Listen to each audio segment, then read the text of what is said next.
নির্বাচনী ময়দানে এবার হেভিওয়েট চমক।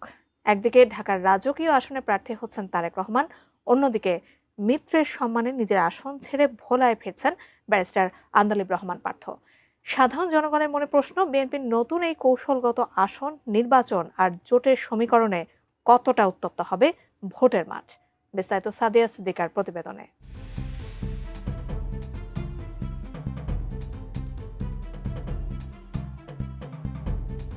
বিএনপির ভারপ্রাপ্ত চেয়ারম্যান দেশে ফেরার পর পরিবর্তন এসেছে বেশ কিছু আসনের প্রার্থী তালিকায়। দলীয় সূত্র নিশ্চিত করেছে, তারেক রহমান শুধুমাত্র নিজের পৈতৃক এলাকা বগুড়া ৬ আসনই নয়, বরং রাজধানীর অন্যতম গুরুত্ব আসন ঢাকা ১৭ থেকেও নির্বাচনের প্রতিদ্বন্দ্বিতা করতে যাচ্ছেন, যা তৃণমূল থেকে কেন্দ্র পর্যন্ত নেতাকর্মীদের মাঝে নতুন উদ্দীপনা সৃষ্টি করেছে।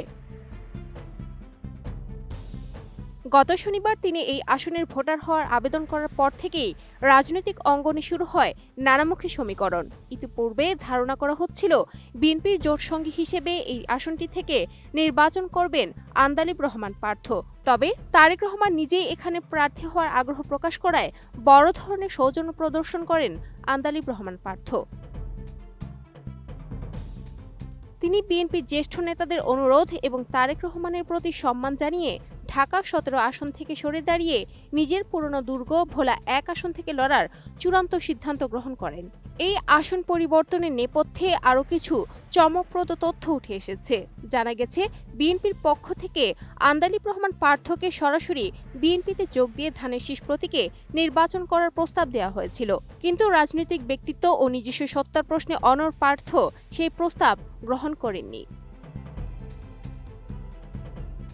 নতুন বাংলাদেশ গড়তে এলো জুলফিকার স্টিল। জুলফিকার স্টিল, ইস্পাত দৃঢ় অঙ্গীকার। তিনি নিজ দলের প্রতীক নিয়ে নির্বাচনে অংশ নেওয়ার সিদ্ধান্তে অটল থাকেন এবং ইতোমধ্যে ভোলা ১ আসন থেকে মনোনয়নপত্র জমা দিয়েছেন। প্রার্থীর এই প্রত্যাবর্তনে ভোলা ১ আসনের সমীকরণেও নতুন রূপ পেয়েছে।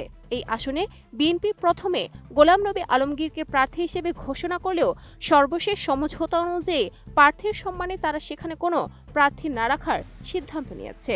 তবে ভোলা ১ আসনে পার্থকে লড়তে হবে জামায়াত ইসলামের অধ্যক্ষ নজরুল ইসলাম, ইসলামী আন্দোলন বাংলাদেশের ওবায়দুর রহমান বিন মোস্তফা এবং এনসিপির অ্যাডভোকেট জিয়াউর রহমানের মতো প্রার্থীদের বিরুদ্ধে।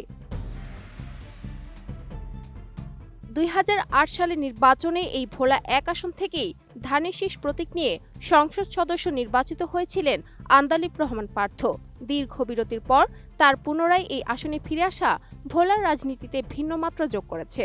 বিশ্লেষকরা মনে করছেন, তারেক রহমানের ঢাকার নির্বাচনে অংশগ্রহণ যেমন দলের জন্য একটি কৌশলপূর্ণ কাজ, তেমনি আন্দালিব রহমান পার্থের নিজের প্রতীকে লড়ার সিদ্ধান্ত জোটের রাজনীতিতে তার বলিষ্ঠ অবস্থানকেই তুলে ধরে। Sadia Siddika, ATN news.